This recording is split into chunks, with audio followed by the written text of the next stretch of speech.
The storm over Port Charles has never been just about one man, but on this night, every political calculation, every whispered alliance, every quiet betrayal circles back to a single name. Measure C was sold to the public as progress, a necessary step toward modernization and order, cloaked in the language of safety and reform. Buried beneath its polished promises, however, is a far colder intent, to redraw the balance of power in a town already stretched thin by grief, corruption, and unfinished wars. In a dimly lit conference room far from the waterfront, Jordan Ashford studies the latest intelligence reports and realizes that what began as a tactical maneuver has morphed into something far more dangerous than anyone in authority is willing to admit.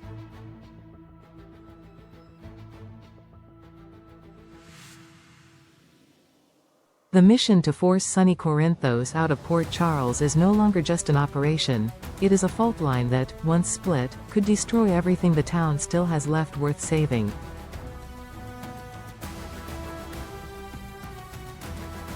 Jordan has worn too many uniforms and carried too many scars to mistake political theater for genuine security.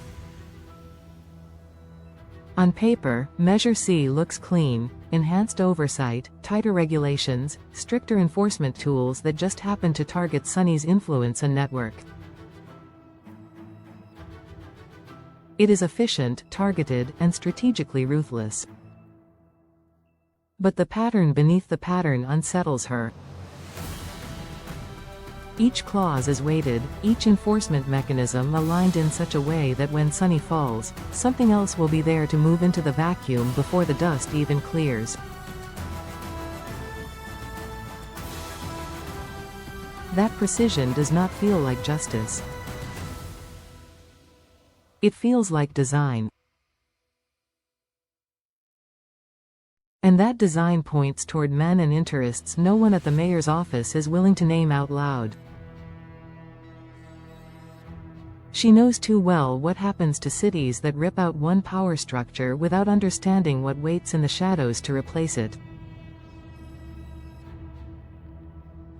The trailer images of Jordan insisting on a backup plan are not the words of a woman doubting her resolve, they are the instincts of someone who senses that she is being used as a weapon in a war she did not start.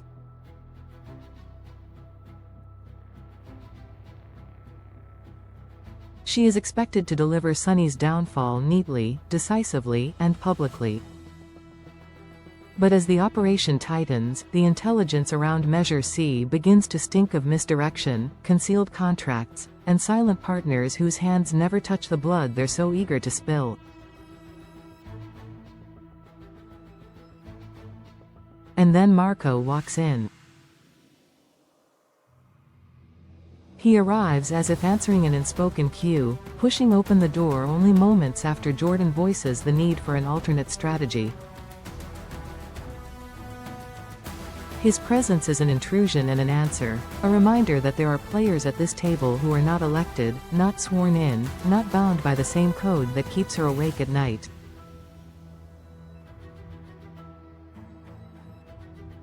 Marco embodies everything Measure C claims to eradicate: opportunism dressed as order, leverage disguised as loyalty. He offers information, solutions, and support, contingent upon one outcome: Sonny Corinthos removed, discredited, or destroyed. He speaks for forces that consider Sonny not a moral problem, but a logistical obstacle. Jordan reads him immediately. Men like Marco never arrive without a script, and never attach themselves to a cause unless the payoff is monumental. The timing is too clean.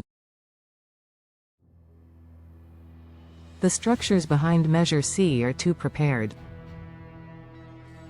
Whatever awaits Port Charles if Sonny is forced out is not improvising, it is already in motion. On the streets, people argue in hushed tones about whether Sonny is a savior or a parasite, a criminal or a necessary evil. But Jordan knows the truth refuses to fit into something that's simple. Sonny's empire is stained, yes, built on violence, intimidation, and a code that never pretends to be pure. But it is also something else, a wall. A barrier between Port Charles and predators who are not bound by history, familiarity, or any sense of responsibility to the people who live and die there. For years, Sonny's presence has drawn fire toward himself and his operations, keeping more monstrous currents diverted, absorbed, repelled. He has paid in blood and enemies for that position. He has also ensured that certain lines were never crossed, certain poisons never widely distributed, certain monsters never invited to treat Port Charles as their playground. Measure C, in its pristine language, ignores that brutal, inconvenient nuance. It calculates figures, charts territories, maps out enforcement surges. It sees Sonny as a removable variable, not as the unpredictable shield he has become by sheer force of will and reputation. To those bankrolling Marco's quiet ascendancy, Sonny's moral complexity is irrelevant. They do not need to be better than him. They only need to be more invisible. While the politicians rehearse speeches about public safety, something colder stirs beneath their rhetoric. Rumors drift toward Jordan's desk about experimental operations masked as legitimate development, research facilities with sealed floors, pharmaceutical labs with opaque funding, foreign interests with a taste for discreet ports and pliable local governments.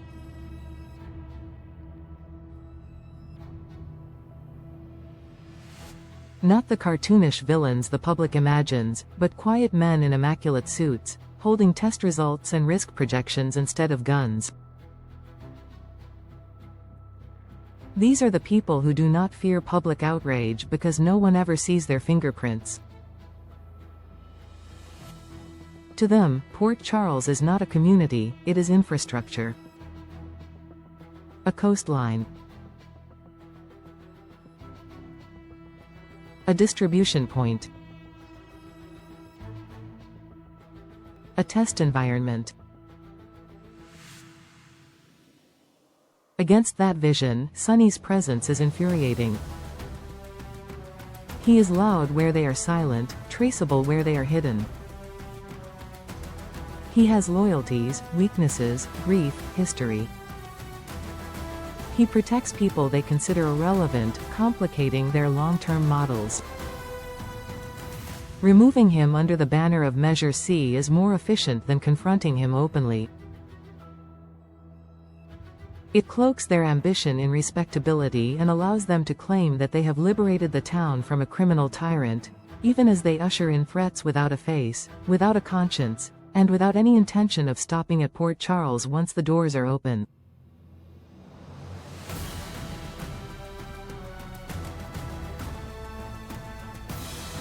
Jordan stares at Marco as he lays out a path forward, one that narrows her choices with every word.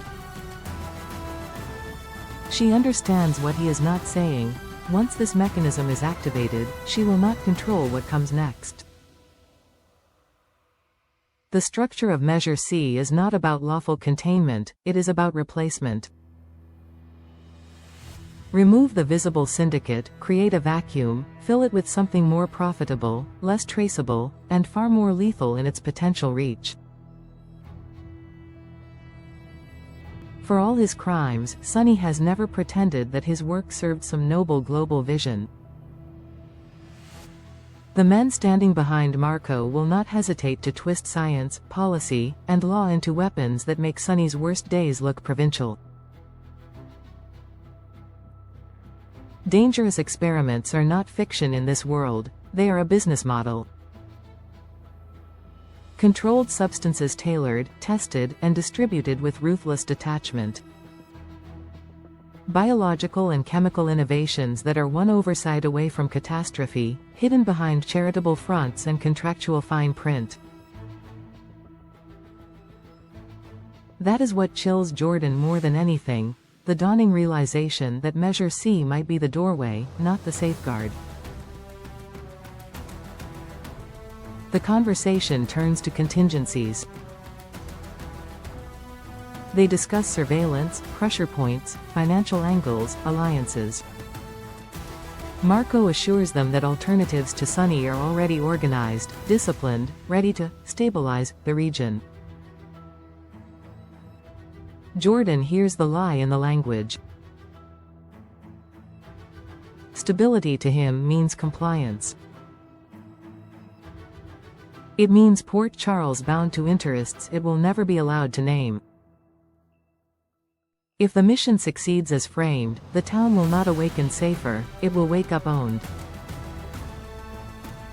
And yet pulling back is not simple. Sonny is not innocent. Lives have been broken in the wake of his choices. Bodies have fallen. Families still grieve.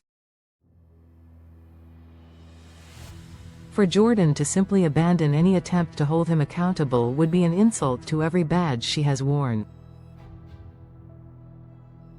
That is the cruelest part of the trap. The plan exploits real wounds, real anger, real fear. It bends legitimate outrage into a weapon serving illegitimate ends. So she does the one thing still within her control. She insists on a backup plan. Not the kind Marco means, not a more brutal strike, not a faster timetable, not a scapegoat to throw in front of cameras. Her backup plan is clarity. Eyes open. Refusal to surrender all agency to men who were never elected, never sworn, never trusted by the people whose lives they are so eager to rearrange. Jordan begins to quietly mark distinctions, between neutralizing a threat and inviting a worse one, between enforcing the law and becoming an accessory to a scheme that could expose Port Charles to unthinkable harm.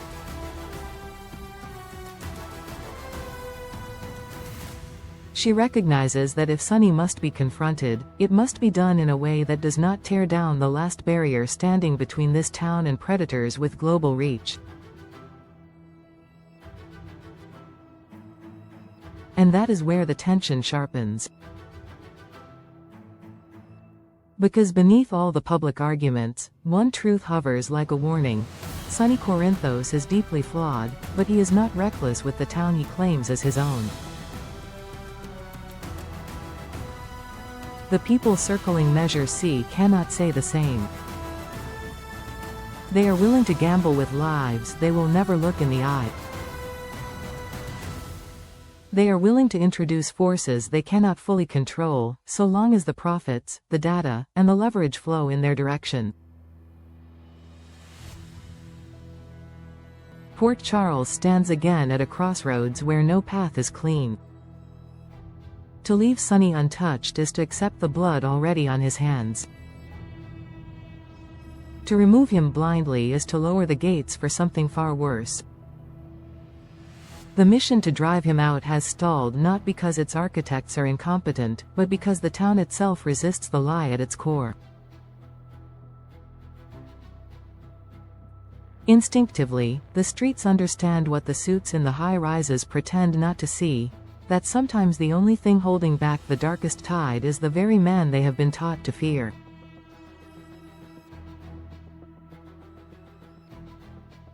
And if Measure C becomes the knife that cuts him loose without guarding what moves in next, then the real nightmare for Port Charles will not be the empire it already knows, but the one it never sees coming until the damage is irreversible.